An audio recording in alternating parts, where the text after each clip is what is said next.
Went through a lot of work to steal that trailer. We used to park a car in front of it, plus lock it all up. And we got him on video dragging the car across the parking lot, then coming back, get the trailer.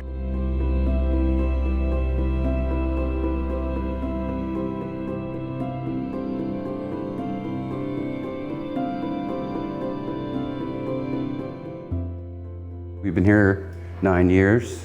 I've been hit twice in 9 years. First time was about a $15,000 hit. We caught them all on video and they went through, they were pretty extravagant what they were doing, but yeah, we still didn't catch the people.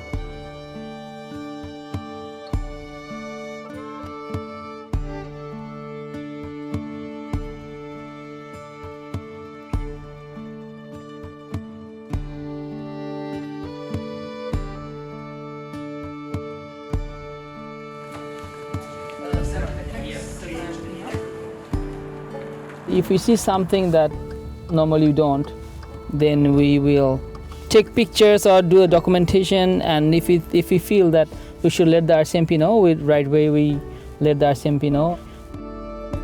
10 o'clock at night, we came and saw the gate was open, like wide open, and I think only 1 or 2 vehicles was outside here on a Sunday night, right? So, yeah, and it was our first night actually. So we weren't sure what if that was normal. So we documented everything what he saw. And the next day I asked one of the employees, and one of the truck was parked outside, was stolen that night.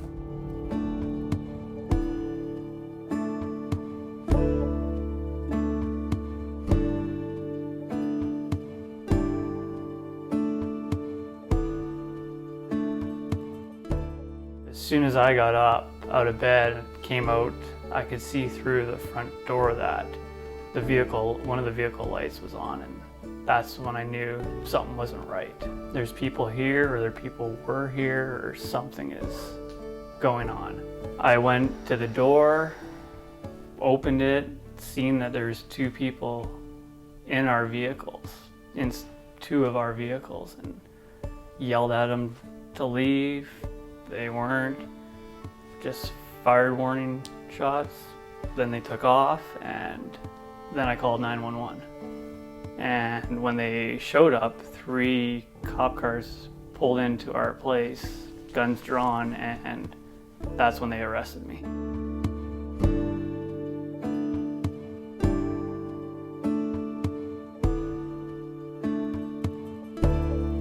We went to a rural crime meeting in Okotoks, and there was probably 300 plus people there. And like they said, like they never had that many people show up. And one of the rural crime presidents introduced us and told us to stand up and introduced us to the crowd and that. And all those 300 and some odd people stood up and gave us a standing ovation.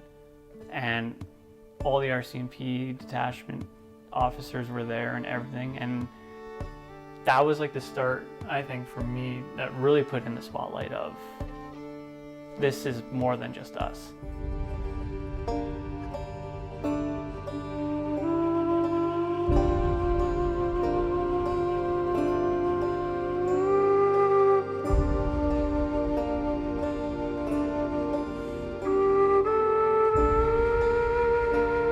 I have nothing but fantastic things to say about the people who are involved in Citizens on Patrol, because they are an extension of the service that we provide, and they're important to the community because they're a part of the community.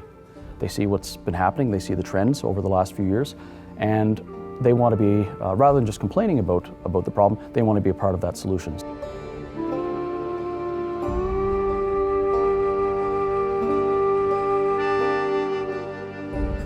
It's not that we're going to jump in and stop something that's going on, but we're that set of eyes that communicates with the police and gets that license plate number down and that sort of thing. No, actually, we were mandated by a set of rules as well.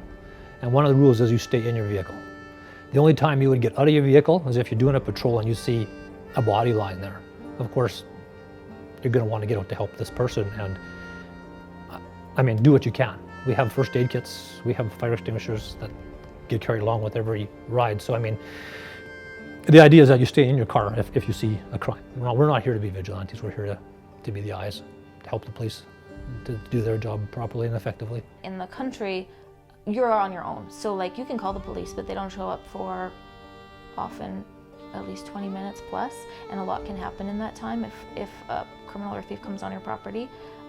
It's terrifying when they do. You don't know why they're there, and it's pitch black out because we have no street lights. Your house is pitch black, your neighbor's lights don't come onto your property, and so when you look outside, you don't know how many there are, and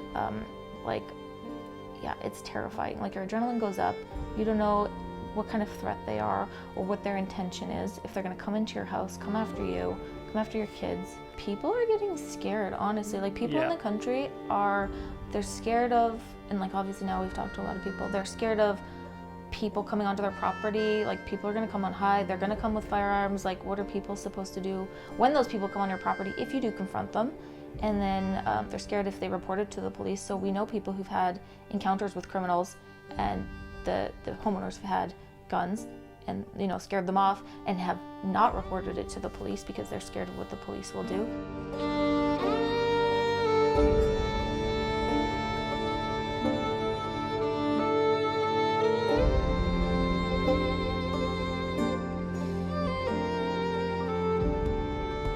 There's different levels of crime.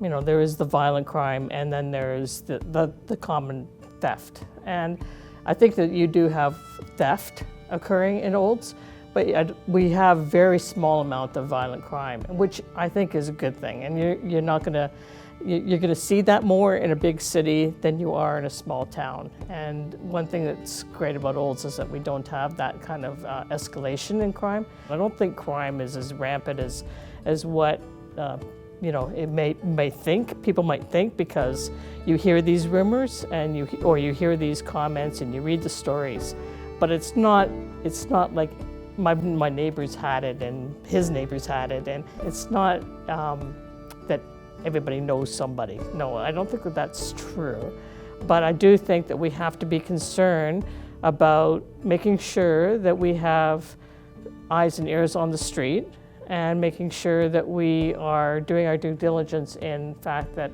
we're not just sitting back and letting it happen.